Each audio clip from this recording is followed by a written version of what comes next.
Bonjour, aujourd'hui c'est Shabbat, c'est ce fameux jour du repos que Dieu a ordonné aux Juifs, mais pas que. Mais pas que, nous dit le texte. Alors on va lire le passage concernant ce jour du repos. Alors voilà. Pendant 6 jours tu travailleras et tu feras tout ton ouvrage, et le 7e jour, Shabbat, sera un Shabbat pour l'Éternel ton Dieu. Tu ne feras pas ton ouvrage, ni toi, ni ton fils, ni ta fille, ni ton serviteur, ni ta servante, ni ton bétail, ni ton immigré qui est dans les ports de ta ville. Car en 6 jours, l'Éternel a fait le ciel et la terre, la mer et tous ceux qui se trouvent en eux, et il s'est reposé le 7e jour. C'est pourquoi l'Éternel a béni le 7e jour et l'a consacré.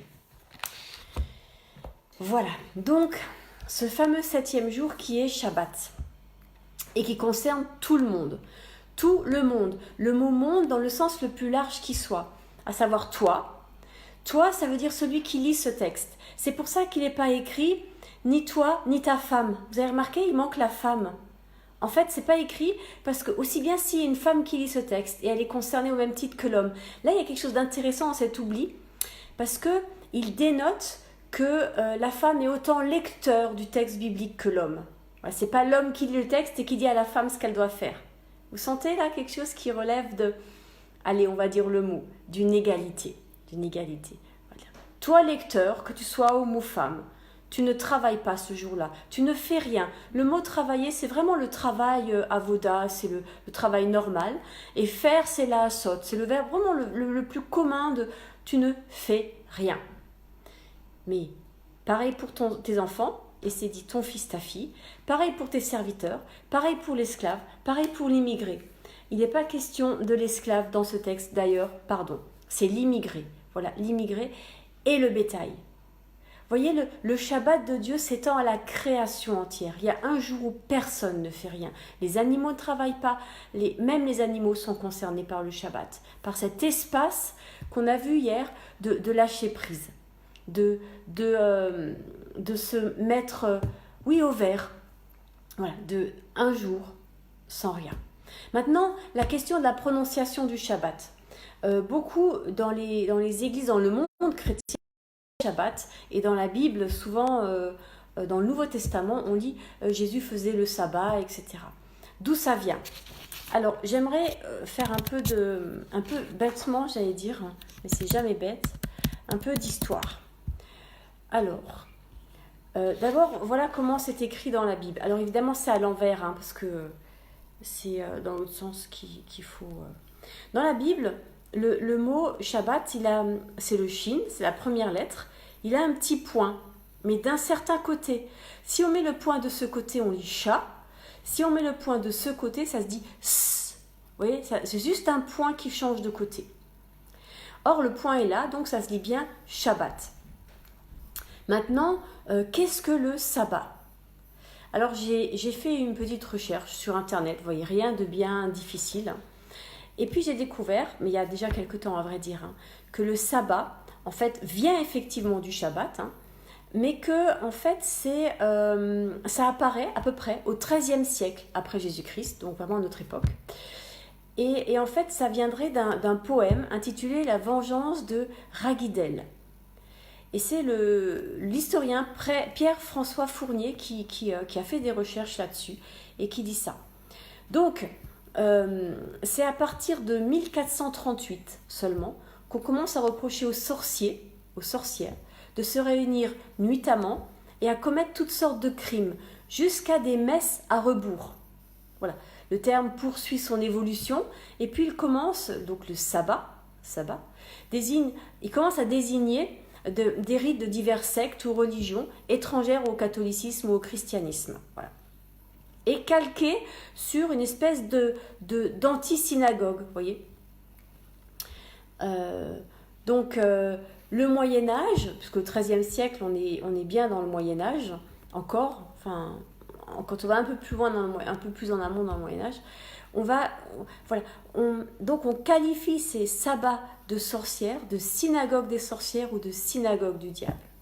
en lien avec l'Apocalypse, vous savez, où il est question de la synagogue de Satan. Donc voilà, j'avais envie de nous mettre ça à cœur, à nous chrétiens, parce que, et surtout aux chrétiens qui aiment et qui disent aimer et qui aiment, hein, qui le disent, qui osent le dire, c'est ça que ça veut dire, hein, c'est pas qu'ils disent comme du style ils prétendent, mais qui osent dire qu'ils aiment Israël. Quand vous dites j'aime Israël, c'est le peuple élu, Jésus était juif, vous pouvez pas dire sabbat. Parce que c'est juste quelque chose que Jésus a jamais fait. D'abord, ça n'existait pas à son époque. Et si ça avait existé, je ne vois pas très bien Jésus faire un truc pareil. Vous voyez, c'est vraiment connoté du côté obscur de la force. C'est connoté côté sorcellerie et par extension diabolique. Donc, ça ne peut pas être quelque chose que Jésus a fait. Donc, quand vous dites dans un effort d'amour envers les Juifs et que vous parlez du sabbat, eh ben, voyez, dire j'aime les Juifs et dire sabbat, ben, c'est antinomique. C'est très simplement antinomique. C'est-à-dire, dire j'aime les Juifs et dire j'aime ça, ils font le sabbat, c'est détruire cette phrase j'aime les Juifs. Vous dites ça à un Juif, c'est juste pas de l'amour. C'est juste pas de l'amour.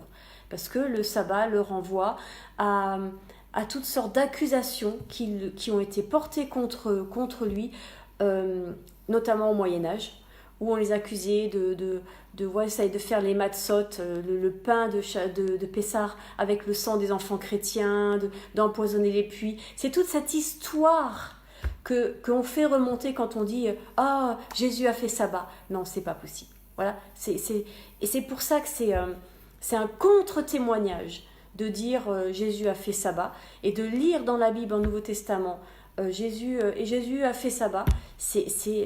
Vraiment, ça relève du contre-témoignage et ça détruit tout le message d'amour qu'on veut apporter au peuple juif. Et c'est juste avec ce point qu'on change de côté, qu'on met là, à cet endroit-là, ou à cet endroit-là, et qui fait que finalement, attendez, je peux mettre d'une autre couleur, ça se voit mieux. Hop. Et que finalement, on change de réalité spirituelle. On change de réalité spirituelle. Tout d'un coup, c'est comme si on envoyait le message que Jésus est un sataniste. Et ça, c'est quand même compliqué. Même quand on est chrétien et qu'on n'a pas d'affinité particulière pour Israël ou qu'on n'a pas eu cette révélation peut-être du peuple juif et de la judaïté de Jésus et toute cette dimension-là, eh ben, ça reste compliqué d'associer une fête de l'Éternel à une fête satanique. Et je pense que là, il importe de se dissocier de quelque chose. Et vous savez, cette dissociation, elle se fait bien sûr dans nos cœurs, dans nos esprits, dans nos intelligences, mais aussi dans notre vocabulaire. On ne peut pas dire des choses comme ça avec notre bouche. On ne peut pas dire que Jésus a fait le sabbat. Voilà, simplement. D'abord, donc je redis parce que c'est un terme qui vient du XIIIe siècle et qui est lié à la sorcellerie et qui va par extension être lié à des cultes sataniques. Donc attention, je voulais vous le mettre à cœur parce que je pense que c'est important, les mots qu'on utilise et c'est pour ça que c'est bien d'hésiter, vous voyez, de redire, de reformuler, de redire les choses de plusieurs manières. Ça permet de mieux exprimer ce qu'on pense. Alors, pour en revenir à ce 7e jour, Dieu a donné un jour, a dit voilà, c'est ce jour-là où vous vous reposerez. Et ce jour-là, c'est aujourd'hui. Et c'est aujourd'hui que Dieu nous demande de nous reposer. Le verbe en hébreu pour reposer, c'est la noire.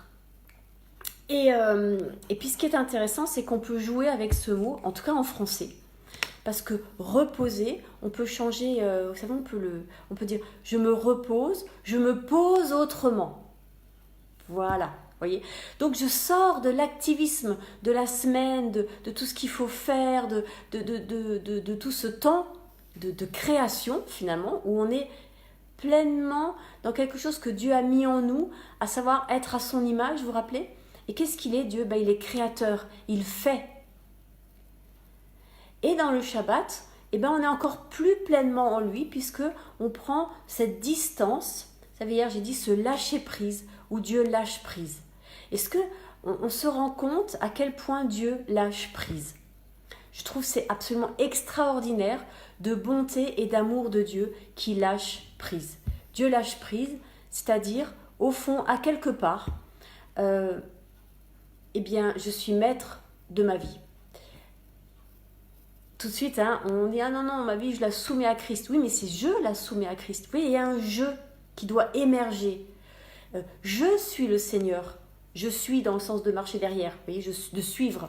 Je suis le Seigneur. Je l'aime. Je décide de louer. Je décide d'adorer. Vous voyez, il y a quelque chose qui en moi doit se mettre en route à la suite du Seigneur. Et sur cette mise en route qui vient de moi, aussi de ma volonté, regardez David dans les psaumes, il dira « Allez, lève-toi mon âme, loue l'Éternel ». Et bien, de ce jeu, Dieu va avoir un espace à remplir. Voilà. Mais s'il n'y a pas un jeu, si je ne dis pas quelque part oui à la présence de Dieu dans ma vie, Dieu c'est un gentleman, il ne vient pas. Il vient pas. Il continue à bénir, mais il ne remplit pas de sa présence. Vous saisissez la nuance? Dieu bénit le monde entier. Il fait pleuvoir sur les bons et sur les méchants. La différence, elle est quand je dis je suis là, viens. Voilà. Je suis là, Seigneur. Viens me rencontrer. C'est là où tout d'un coup on passe de la bénédiction à l'onction. On passe des miettes, de la syrophénicienne dans les évangiles, à manger à la table du roi. Vous voyez, c'est ce plus. C'est ce plus. C'est là où on passe j'avais dit l'autre jour, je disais de la gloire, voilà, à la sainteté. De la transformation à la transfiguration, d'être serviteur à être fils et fille. C'est dans ce lâcher-prise de Dieu que je peux entrer et tout d'un coup, il peut y avoir une rencontre. Il peut y avoir une rencontre. Et c'est l'essence même à la fois du sacrifice, mais aussi de la Sainte Seine. La Sainte Seine, c'est ce lieu, ce partage du pain et du vin.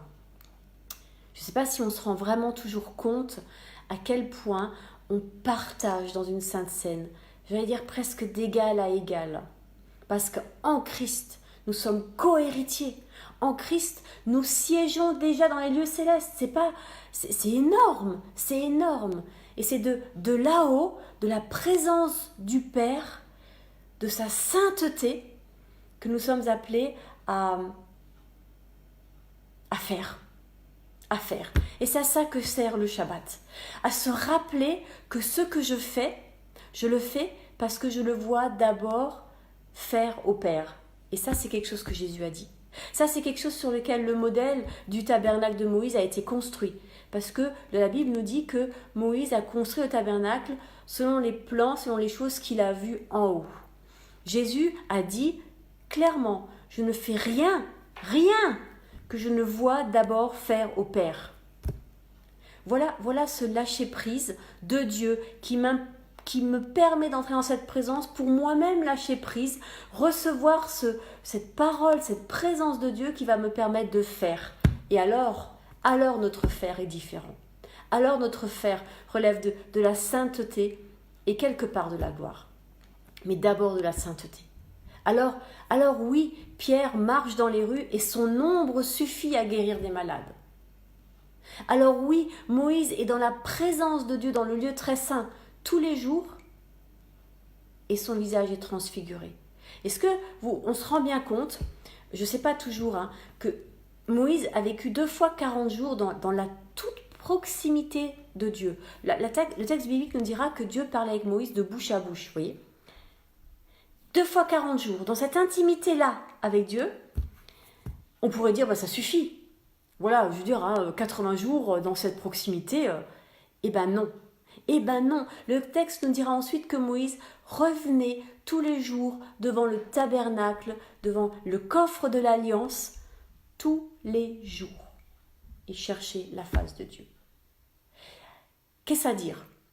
Ça veut dire que c'est pas parce que j'ai vécu un jour, 1 fois, 2 fois, 10 fois, une expérience extraordinaire avec Dieu, qui sort de l'ordinaire, extraordinaire, en termes de force, d'émotion, de toutes ces choses-là qui sont justes et qui sont importantes, que ça y est, j'ai réussi. Ça y est, je l'ai. Vous voyez? J'ai rien du tout. J'ai rien du tout.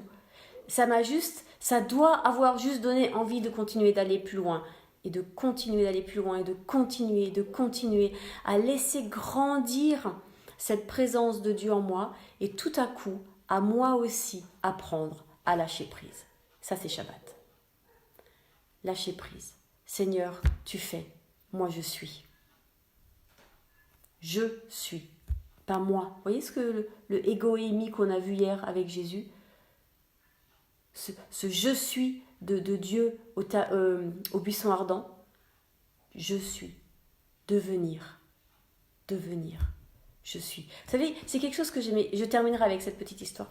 Quelque chose que j'aimais beaucoup faire dans mes paroisses précédentes, quand j'avais des enfants, un caté et tout ça. Souvent, la confirmation, c'est à 14 ans. Et je crois d'aussi loin que je me souvienne, je n'ai jamais été pour ça. 14 ans, ça a du sens, ça avait du sens au Moyen-Âge. Parce qu'à 14 ans, au Moyen-Âge, on entrait dans la vie adulte. Voilà. Pas vraiment aujourd'hui. En fait, aujourd'hui, on rentre dans la vie adulte à 18 ans. Le temps, c'est un peu allongé, vous voyez. On a plus de temps pour grandir. On a cette chance d'avoir plus de temps pour grandir. Ça fait que les choses maturent et descendent aussi plus en profondeur. Donc, moi, souvent, toujours même, je parle pas de la confirmation quand les enfants ont 14 ans. Je dis rien. Et j'attends. Et puis, souvent, ça m'est arrivé qu'ils viennent plutôt vers 17-18 ans. 18 ans. Et puis alors, j'ai devant moi, alors c'était surtout dans ma première paroisse à Saint-Afrique, où deux jeunes, comme ça, sont venus devant moi. Donc, ils avaient fait 6 ans de caté. Avant, ils avaient déjà eu du caté. 6 ans avec moi, ils avaient fait toute leur adolescence, donc on avait vraiment traversé ensemble l'adolescence avec la parole qu'ils avaient travaillé. Et à 18 ans, l'année du bac, ils sont venus devant moi et on dit voilà, moi, il y en a un qui m'a dit, moi je vais être confirmé, ce sera comme ça, je veux dire ça, il y aura tel chant, il y aura machin. Et moi j'ai pris des notes, j'avais rien à rajouter, c'était tellement clair pour lui, il était debout devant moi, j'avais un je suis devant moi, bien sûr encore en devenir, mais un je suis. Et l'autre est venu, un autre est venu, bah moi j'ai pas été baptisé enfant, maintenant je le veux. Et moi je suis vraiment baptême par immersion. Et lui il m'a dit, et ça c'était beau, il m'a dit non, j'ai réfléchi, je sais ce que tu penses, moi je veux que ce soit un baptême par aspersion.